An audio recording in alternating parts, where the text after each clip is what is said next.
Haciendo Historia Familiar Iberoamérica. Es una comunidad académica, cultural y educativa de carácter independiente. No guarda vínculo institucional, representación oficial, ni recibe auspicio de la Iglesia de Jesucristo de los Santos de los Últimos Días o de Family Search, ni de ninguna otra plataforma o entidad dedicada a la genealogía o historia familiar. Promovemos una genealogía ética, responsable y respetuosa, enfocada en preservar la memoria, honrar la dignidad y conectar generaciones con integridad.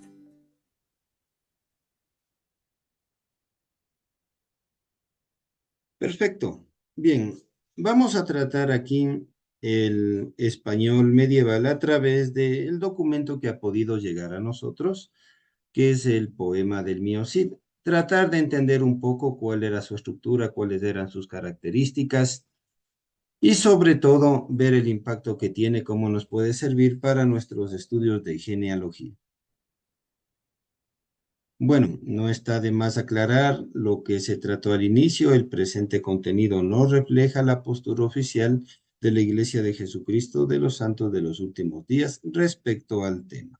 Bien, ya. El Mío Cid es una de las obras más importantes de la literatura medieval española. Narra las hazañas de Rodrigo Díaz de Vivar y refleja el español de la Edad Media. El español, tanto el idioma como el sujeto, la persona que residía en esos tiempos a través de sus usos y costumbres. En ese sentido, es un muy buen documento y que trata de apegarse a lo real. En este sentido, por favor, tal vez ¿alguien conoce otro poema medieval, el Beowulf, o poemas antiguos como la Ilíada y la Odisea?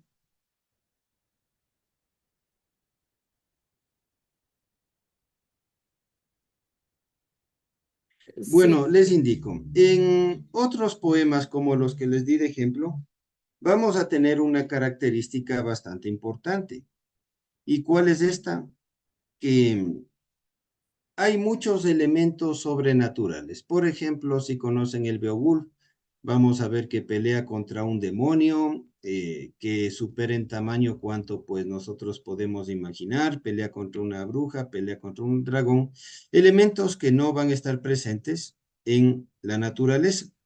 En cambio, en el Mío Cid solamente hay un momento donde un ángel le habla a través de un sueño, pero el resto va a estar todo contemplado dentro del medio natural. No vamos a tener elementos sobrenaturales. A ver, me parece que me pasé una. Bien. Ahora la estructura de la obra. Entrar en la estructura del Miocid nomás requeriría pues unas 2 clases porque es bastante interesante. Acá solamente vamos a citar cómo está estructurado. La obra se divide en 3 estados, en 3 cantares que se llaman. Primero tenemos el cantar del destierro, que trata que el Cid es expulsado de Castilla por el rey y parte al exilio, donde comienza a ganar fama y riqueza a través de sus victorias militares. El cantar de las bodas, cuando ya recupera su honor y queda bien con el rey de España, em, después de conquistar Valencia a los musulmanes, sus hijas se casan con los infantes de Carrión. Y otro tercer momento, tercer acto, es el cantar de la afrenta de Corpes, cuando los esposos de las hijas del Cid, pues no las tratan bien, las abandonan, se hace justicia y luego ellas pueden contraer matrimonio con nobles de mayor prestigio. Ok. La estructura va a seguir un proceso de pérdida, recuperación del honor y engrandecimiento del protagonista, lo que generalmente nosotros podemos ver pues a través de muchas novelas literarias o inclusive telenovelas. Ya. Ahora una pregunta interesante, ¿no? ¿El Cid existió realmente? Sí. Rodrigo Díaz de Vivar fue un caballero castellano español sujeto al rey de España, porque recordemos de ese momento, España también tenía un dominio musulmán bastante amplio. Sin embargo, la obra mezcla hechos históricos con elementos legendarios y literarios. El personaje existió, pero obviamente a través de la literatura es exaltado, sus hechos son exagerados, lo que va a ocurrir siempre en todo este momento, en todo este tipo de situaciones, ¿no? Ok, bien. Ahora, conociendo un poco las ediciones que tenemos del poema actualmente. Bueno, personalmente he buscado los poemas, me refiero a librerías modernas, pero no les he encontrado en la estructura que yo tengo dos textos. Esta, por ejemplo, pues como ven es una edición un poquito antigua, claro que le tengo mucho aprecio, y es una edición del año 1971, impresa en Lima.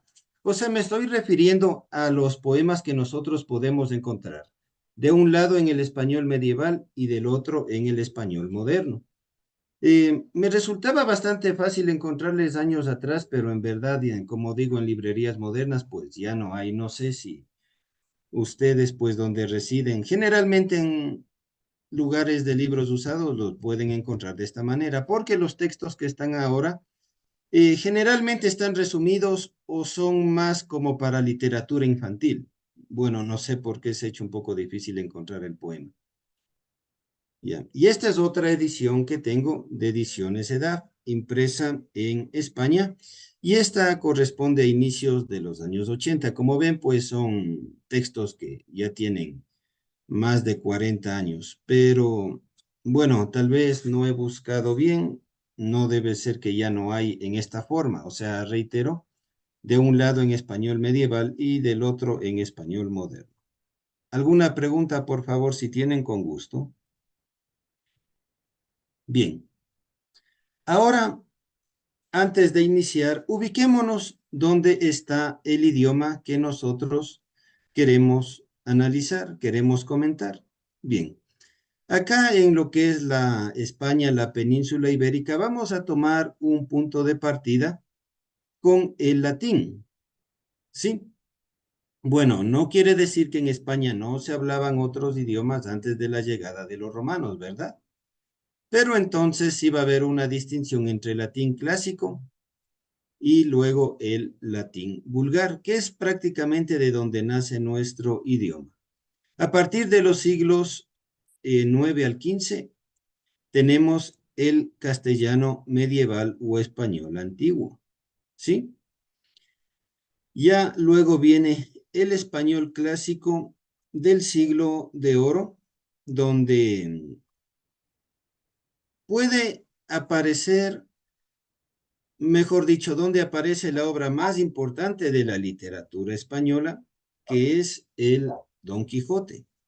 El español moderno ya viene a formarse prácticamente después del Renacimiento europeo, ¿no?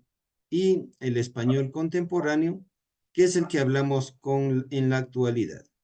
Bien, entonces aquí una pregunta, por favor, a ver, me tomo la libertad para preguntar a algún hermano o hermana. La hermana Guadalupe está aquí. ¿Usted piensa que el español con el que llegaron acá los conquistadores, bueno, si la palabra es válida, ¿no? Tenía relación con el español medieval. Um, yo creo que sí, hermano, pero no le puedo dar ejemplos. Sí, correcto. Bien. Bien, acá para hacer una distinción y ya vamos a ver cuando podamos leer un poquito del idioma, que es una cosa totalmente diferente, ¿sí?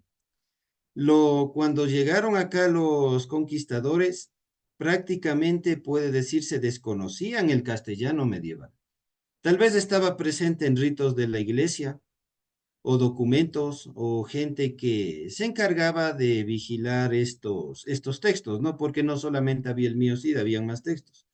Pero ya es un idioma muy diferente el que llegó acá, del castellano medieval. Entonces recordemos acá, nosotros, bueno, me refiero a Latinoamérica, somos herederos del español clásico, el español del siglo de oro.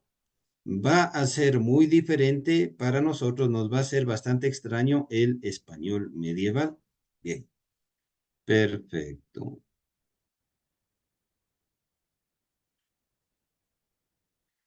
Correcto. Entonces, es importante pues ciertas aclaraciones, ciertos temas. Acá me tomo nuevamente otra libertad personal de analizar un comentario. Bueno, por lo menos voy a referirme en términos personales al contexto pues donde yo me he criado, que es el Ecuador. Y creo que ha habido un desinterés o desprecio hacia el tema de la cultura española y eso se ha podido ver en el tema literario, porque podemos haber escuchado del Miocid, del Don Quijote o de obras de esa época, pero ha habido como cierto desprecio, como digo, a nivel educativo, ¿no? Muchas veces por fomentar nacionalismos. Se ha dado una mala imagen de España, que no es el tema aquí entrar en criterios políticos o históricos, sino simplemente de apreciar el tema literario, cómo puede llegar a nosotros. Y de esa manera, reitero, ¿no? Quitarnos ciertos prejuicios que pueden haberse dado en relación de la conquista u otros hechos históricos y acercarnos un poco más hacia este tipo de elementos que forman parte de lo que es nuestro idioma y como vamos a ver a continuación, también nos van a permitir acercarnos a leer documentación de esa época conforme esté disponible. Bien. Esto es tomado de del segundo libro, el de Ediciones EDAF, que es en verdad el primero que había encontrado, ya muchos años atrás, ¿no? El primero que había leído. Entonces, como vemos siempre en este tipo de textos, hay una nota preliminar que aclara ciertos elementos que nosotros debemos tener en cuenta para poder realizar una pronunciación más adecuada. Bien, entonces, inclusive aquí, dada la distancia histórica, todos estos elementos son asumidos por los lingüistas, la gente que ha estudiado este idioma, el español medieval me refiero, pero no es que se ha escuchado una persona. Como digo, el español medieval no llegó a la época clásica, o decir, hubo un pueblo que estuvo muy aislado y conservó el español medieval. Por lo menos no hay registros valederos, ¿no? Entonces, todo eso es como asumen a través del estudio la pronunciación.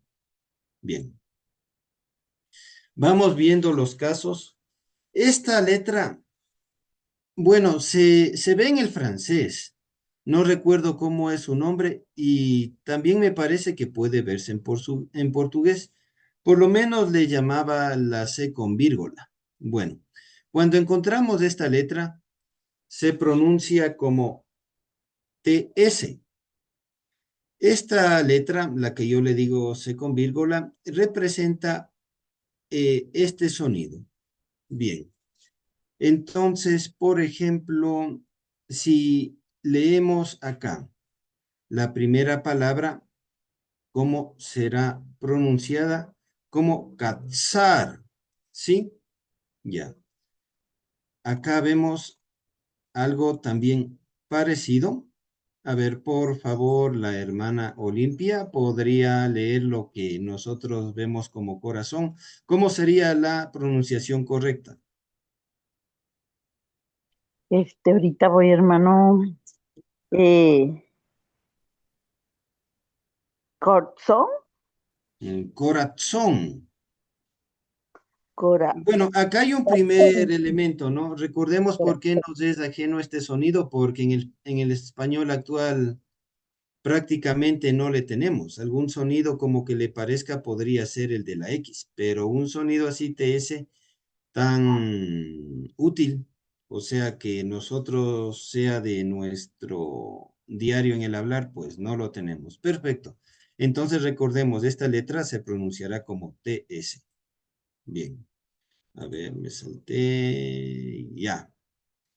Bueno, Hermano, la, Miguel tenía a la hermana levantada, la hermana sacaría su mano. a ver, ¿les escucho la pregunta?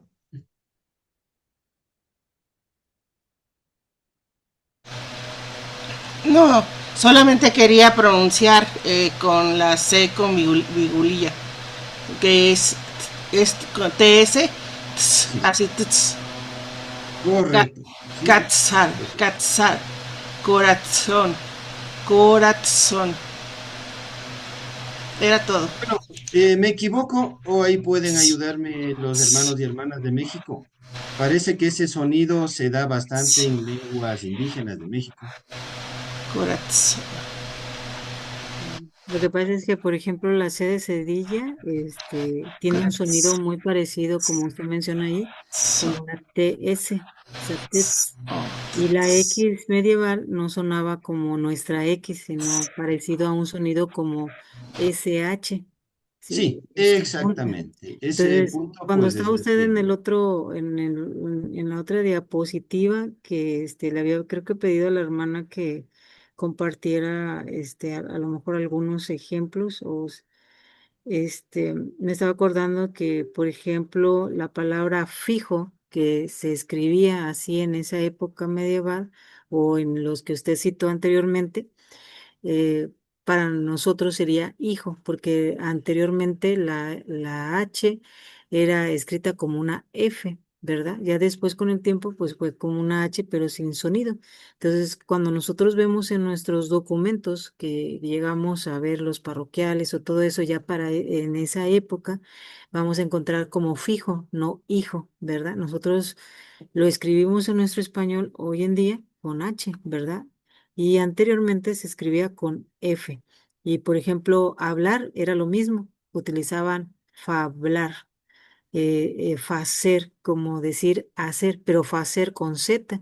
¿Por qué? Porque utilizaban como los sonidos, pero se escribía un poco diferente. Entonces, como usted mencionaba, pues si ya hablamos en cuestión de historia familiar, nosotros cuando reconozcamos esas palabras, este, en nuestro español, pues está sustituida la F y ahora es la H, ¿verdad? Entonces, ya con el tiempo y pues, con la Real Academia Española se fueron, ahora sí que ajustando todo ese tipo de escritura. Y ahorita pues los sonidos ahí, pues sí, suenan un poco diferentes. Y por ejemplo la C de cedilla aquí en México no se utiliza más en España, en Portugal, aquellos que hablan portugués, se usa más la C de cedilla. Ese era mi aporte, hermano, gracias.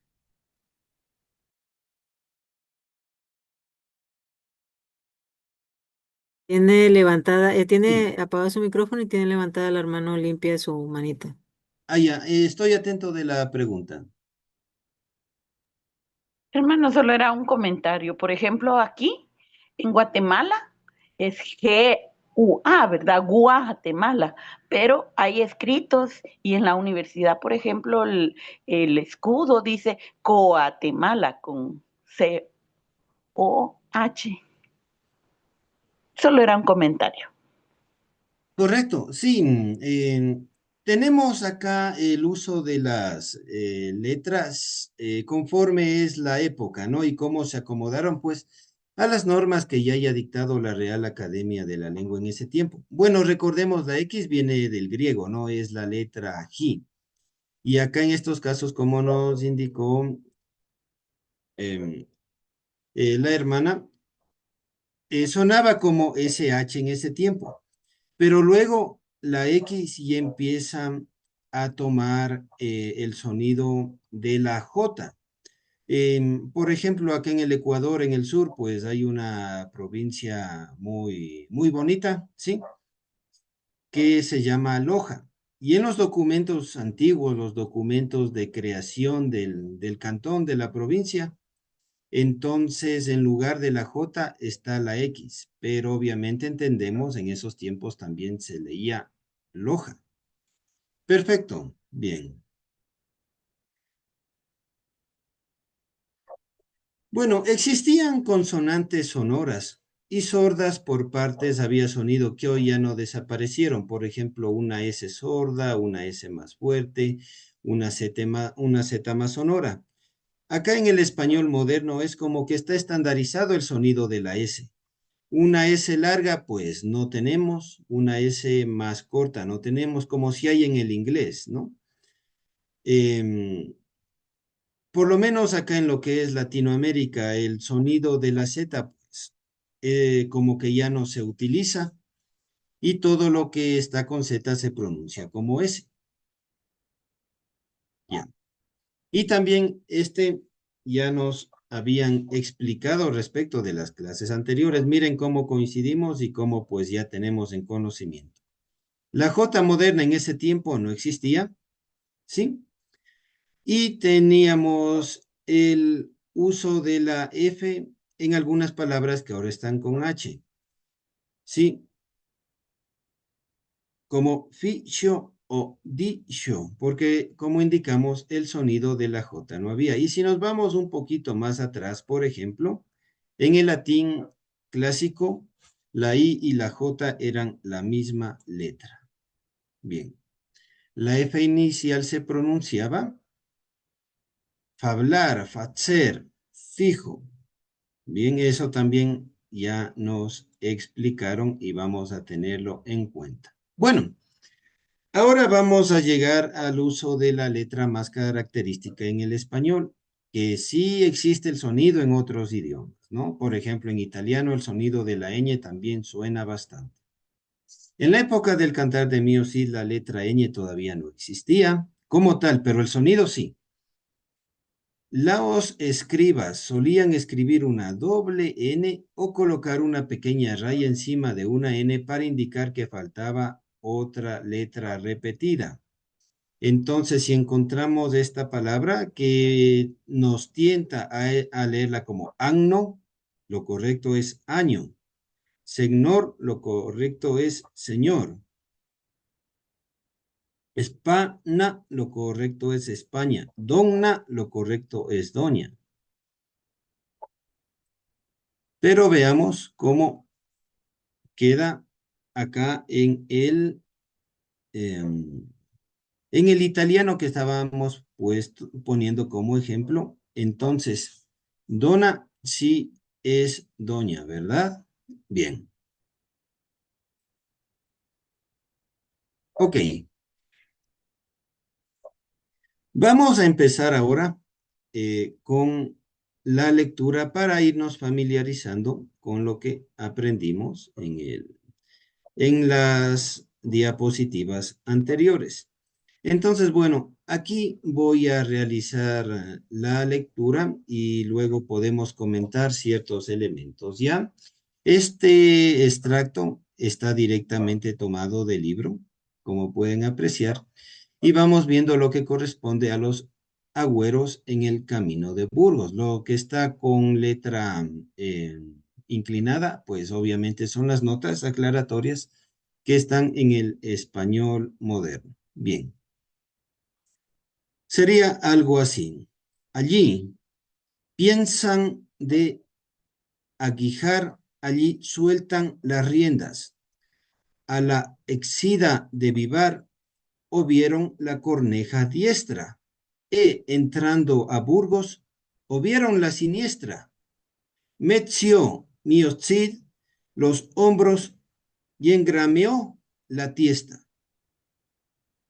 Albricia, Álvar Fáñez, caechados somos de tierra. Más a gran honra tornaremos a Castilla. Bien, vamos a hacer algunas aclaraciones acá en este extracto del texto. Y la primera es que en este poema vamos a encontrar elementos respecto de la cultura de ese tiempo, la forma en la que pensaba la gente, los usos y costumbres que tenemos en la actualidad. Bien, por ejemplo, y vemos que algunos de esos patrones en el comportamiento se repiten. A ver, ¿qué pasa, por ejemplo? A ver, cuando vamos a ver el fútbol, recientemente pasó el Mundial. A ver, usamos una camiseta que decimos es la camiseta de la suerte. O la gorra que decimos es la gorra de la suerte. O que si voy al estadio me siento en cierta parte del estadio.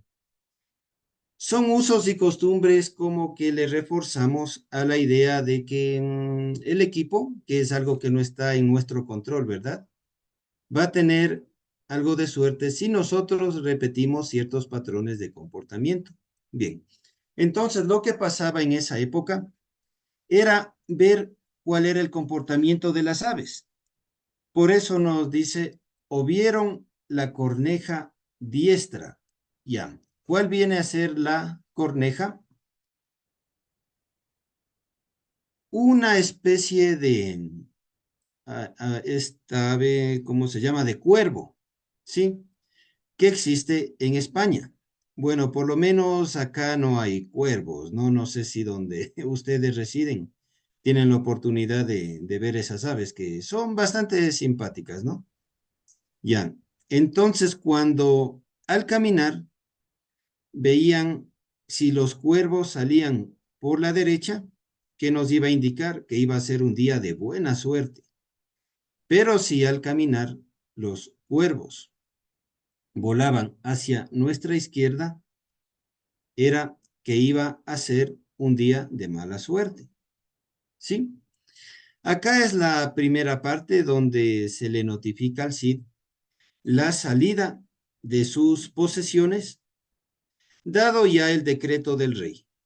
Entonces tiene que despedirse, dejar pendientes sus asuntos y buscar una empresa por su cuenta, que como habíamos mencionado al inicio, esa empresa va a ser la conquista de Valencia. Bien, continuamos por favor. Bien, Hermano Jaramillo, quería sí. comentar ahí, como usted mencionaba en las otras palabras, que ponían doble N, ¿verdad? O la virgulilla, ¿verdad? Para Ujú. representar una letra, o que había otra, como la palabra de piensan, que va con doble S, creo que en el escrito, y Ujú. para nosotros sería piensan, pero solamente con una N. Bueno, es lo que estaba observando, ¿verdad? Porque a veces Sí, correcto. encontramos documentos como así, ¿verdad? Este, como, o vieron, ahorita que dijo usted del que o vieron, ¿cómo decía? La corneja, Sí, es, correcto. es O algo así viéronla, que o sea, la significaba, observaron, o que, vieron ajá, la que corneja. significaría vieron o algo así, ¿verdad? Observaron, vieron. Ujú. Ujú. Ah, ok, muy bien, gracias. Sí. Entonces, recordemos acá también va a haber algo importante. En esa época no teníamos todavía una Real Academia de la Lengua Española. Entonces, sí vamos a encontrar que tal vez en unos manuscritos se escribió de una manera y en otros de otra manera, ¿no? Y ese elemento es bastante importante de considerar. En verdad, a través de lo que es la Real Academia de la Lengua Española, se hizo un trabajo pues increíble para poder homologar el idioma. O si no, pues fuera muy diferente el idioma que se habla en México, el que se habla en Costa Rica, el que hablamos en Ecuador, el que se habla en Uruguay. Vemos que a más de las diferencias locales, pues nosotros nos entendemos perfectamente, ¿no? Ok, bien. Acá otro elemento dentro de los primeros capítulos es la ayuda que el amigo de Rodrigo Díaz de Vivar, Martín Antolinés, ¿sí?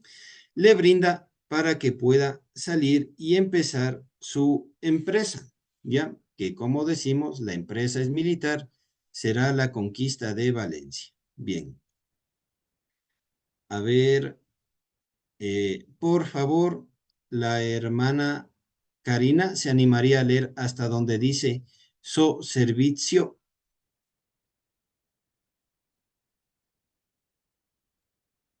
Bueno, hermanito, buenos días. Buen Aquí día. está, ¿no?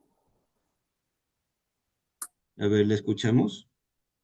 Martín Antolines, ¿eso es lo que leo, hermanito? Sí, correcto. Ya, ok. Martín Antolines, el Burgales cumplido, homeocid, aló, sois, abasteles de pan de vino, no lo compra, cael se lo había consigo, de todo conducto, bien lo hago bastidos, pagos miocid, o campeador cumplido, o todos los otros que van so servicio. Correcto, Flavio, hermana. ok. Perfecto. Bueno, hasta ahí muchas gracias. Bien. Entonces vamos a observar también ciertos elementos que con el tiempo se fueron cambiando, ¿no? Por ejemplo, el uso de la M antes de la B labial y de la P. Acá dice compra, o sea, se acentuaba ese sonido, después vino a modificarse como compra, ¿verdad? Bien. Acá también tenemos el uso de la E en lugar de la I o de la Y. Si nosotros vemos documentos de la época republicana acá de América, por ejemplo, de los años 1850, 1870, vamos a encontrar que la Y no se utilizaba la letra I, ¿ya? Entonces miren cómo va cambiando, se va moldeando el idioma, ¿verdad?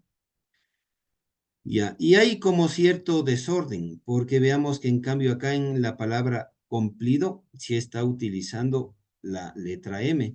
Y recordemos acentuarle, ¿no? Sid, sid, servicio, servicio. Bien, a ver, acá haría otra consulta, por favor, el hermano Cristóbal. ¿Le podría consultar qué entendió de esta sección que acabó de leer la hermana?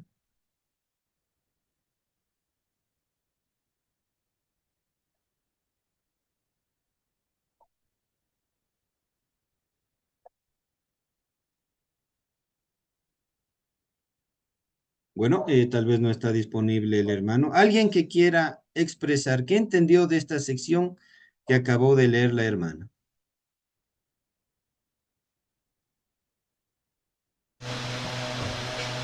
Yo comparto Perfecto. que Martín Antolines Ujú. dice el burgalés de gran valía cumplido. O sea, burgalés cumplido es un noble Correcto. de gran valía. Abasteció al Cid de pan y de vino. Abasteles abasteció de pan Correcto. y, o sea, significa ¿verdad? De vino. Sí, No tuvo que comprarlo, entonces no lo compra. No tuvo que comprarlo porque él mismo lo llevaba consigo. oh, perdón. Continúe. Y de todo conducto, de todas las provisiones, conducto es provisiones o alimentos. Correcto. De todas las provisiones los dejó bien abastecidos. Bien los dejó abastecidos. Quedó satisfecho y se pagó el mío sí, o sea,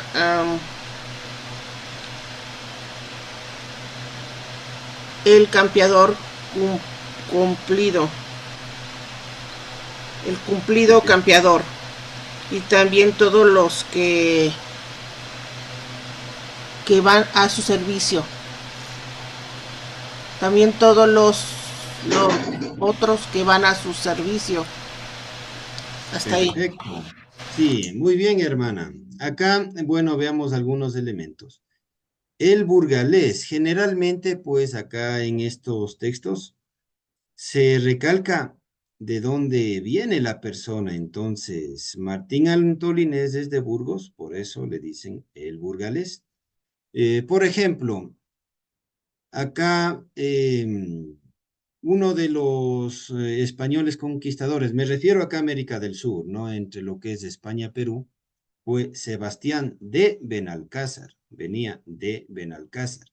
Se acentuaba mucho en ese tiempo el lugar de donde viene la persona a través de estos títulos, ¿no?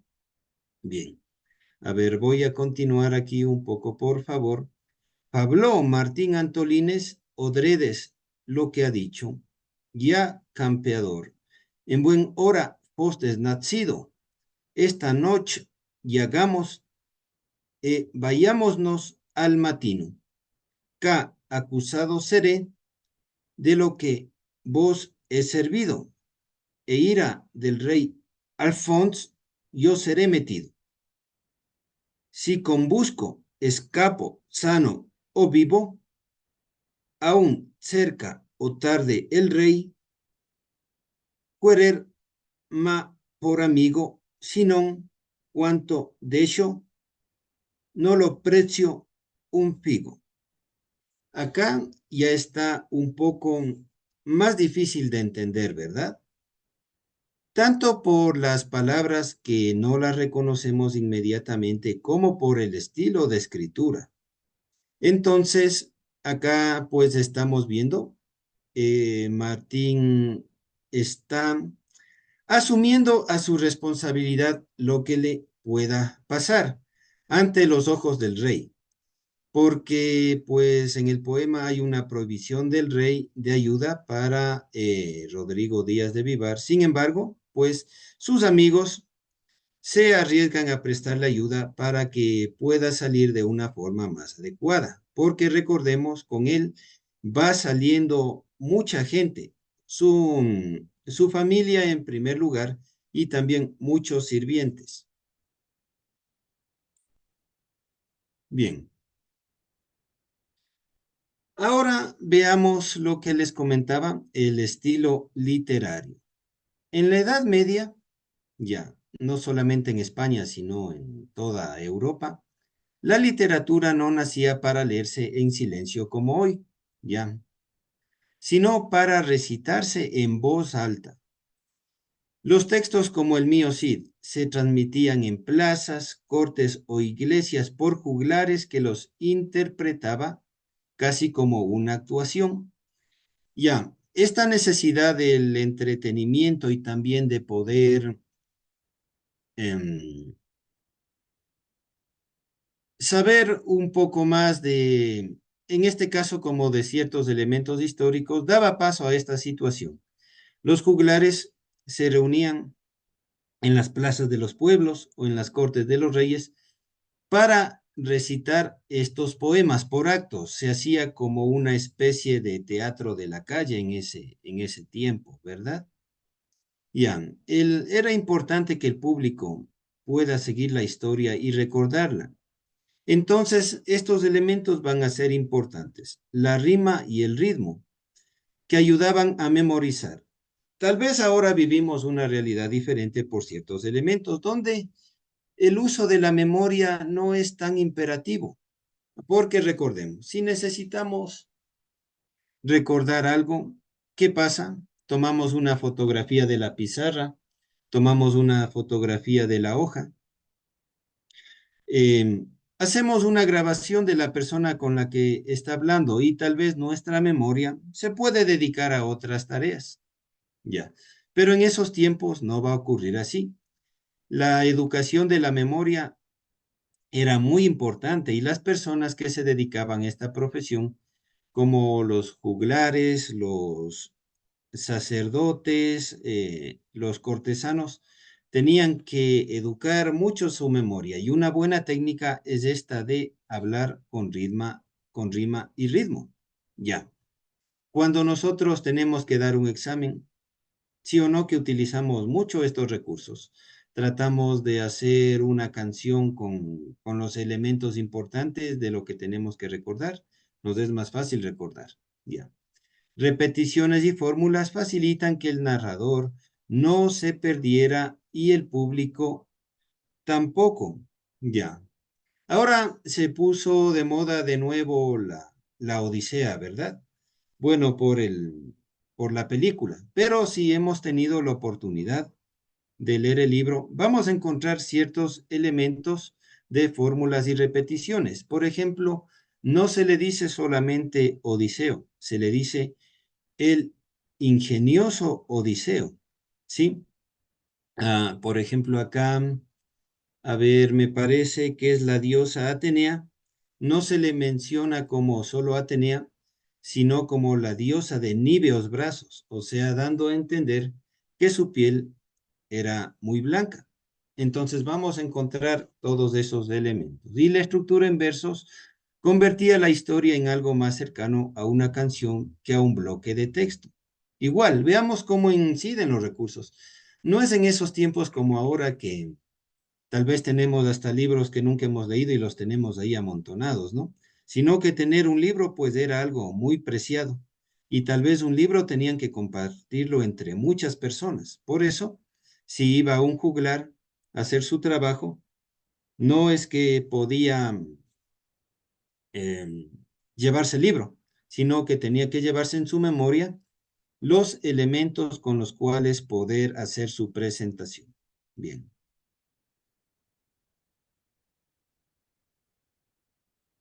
Ya. Acá vamos a ver el elemento de las arcas de arena. A ver, hermano o hermana que se anime a leer. Y recuerden, es acá exagerar un poquito los elementos de lo que aprendimos de la pronunciación para darle más énfasis. ¿Quién se anima, por favor?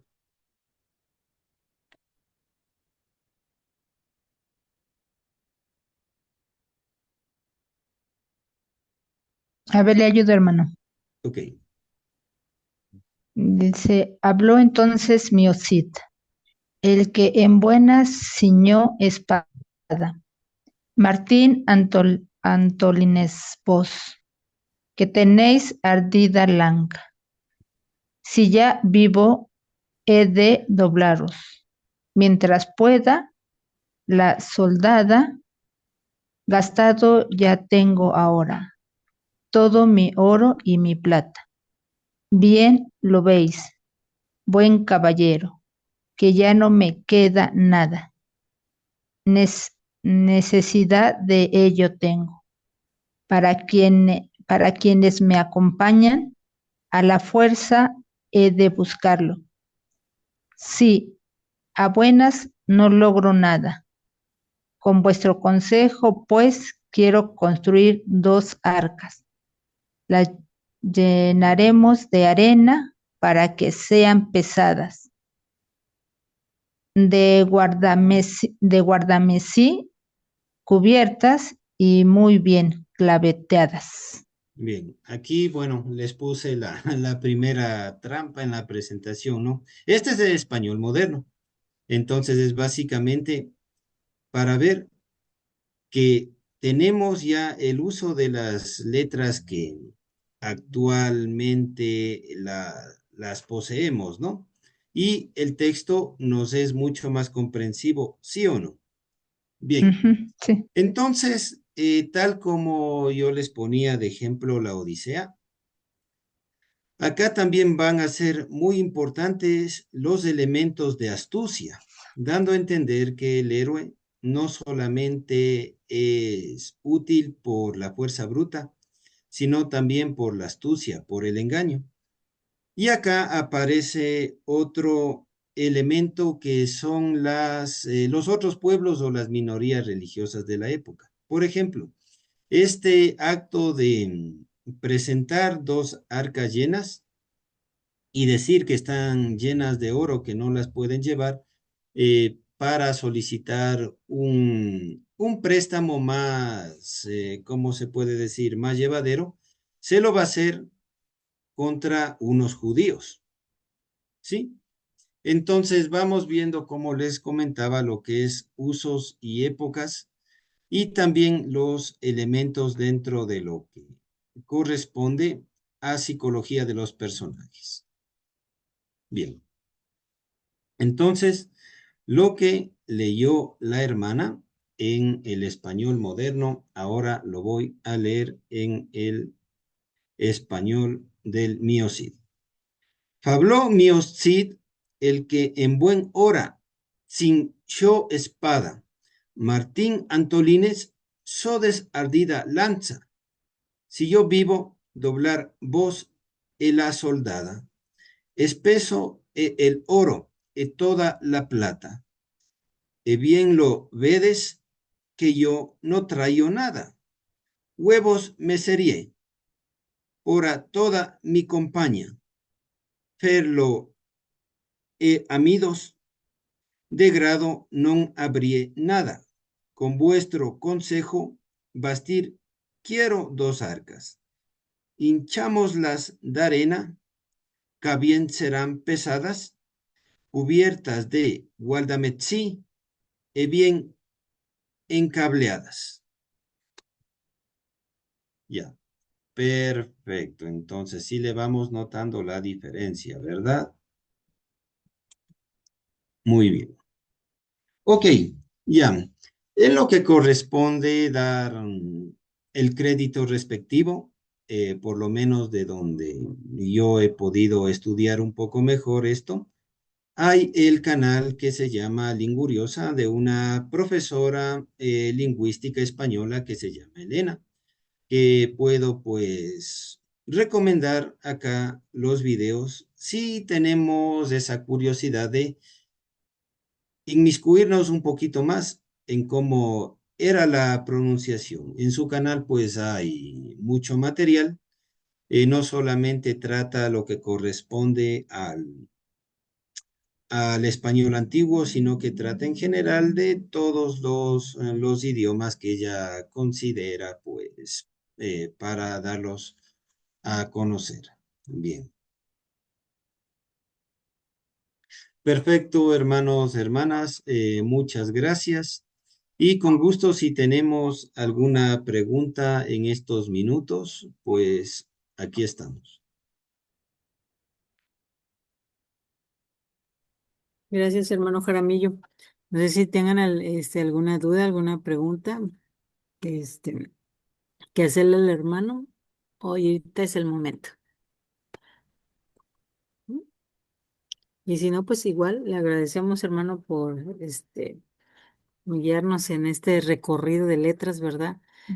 Que nos permite el poder reconocer cómo nuestra escritura, nuestra lengua, nos va a ayudar también con nuestra investigación, de nuestra historia familiar. Y bueno, agradecemos también a cada uno de ustedes su participación y pues el entusiasmo de poder conectarse para seguir aprendiendo.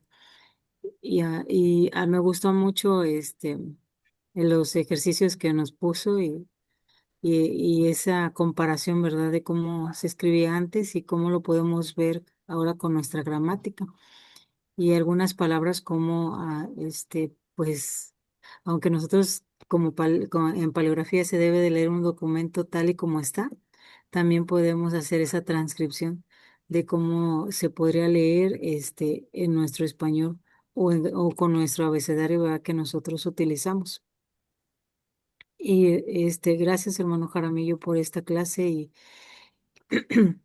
y por hacerlo comprensible para que de esa manera nosotros podamos aprender a leer nuestros documentos cuando vamos un poquito más atrás, ¿verdad? Y tengamos esa oportunidad de tenerlos en nuestras fuentes, pues sepamos cómo leerlos ahora y cuáles los sonidos que tenían antes, la forma en que se escribía, las letras que antes se utilizaban, porque ese era el alfabeto o la manera de escribir en ese tiempo, pero que hoy por hoy nosotros podemos seguir aplicando, ¿verdad? Este, lo hacemos a través de nuestros llamamientos como consultores, como investigadores de la historia familiar. Y pues recordemos, ¿verdad? No solamente buscamos nombres, fechas, también pues tenemos que aprender a comprender el idioma en el que vivieron nuestros antepasados. Eso nos ayuda a entender un poco más de su historia y el poder conocerlos a través del tiempo. Cada etapa del español pues nos va a ayudar a interpretar mucho mejor los documentos que encontramos en Family Share Y el entender el castellano romance a través de este poema y toda la evolución que tuvo, ¿verdad? Hasta llegar con el español que nosotros hoy conocemos o el alfabeto que hoy conocemos, podemos tener esa mejor precisión para leer nuestros registros históricos y así nosotros podemos preservar la historia familiar. Pues gracias por cada uno de ustedes y bueno, nos vemos hasta el próximo jueves, ¿verdad? Con la siguiente clase. Gracias, hermano Jaramillo. Y bueno, pues vamos a terminar, si no hay ningún otro comentario, vamos a terminar con la última oración. El hermano Cristóbal, da las gracias por Ah, su clase, hermano, y de igual manera la hermana Claudia.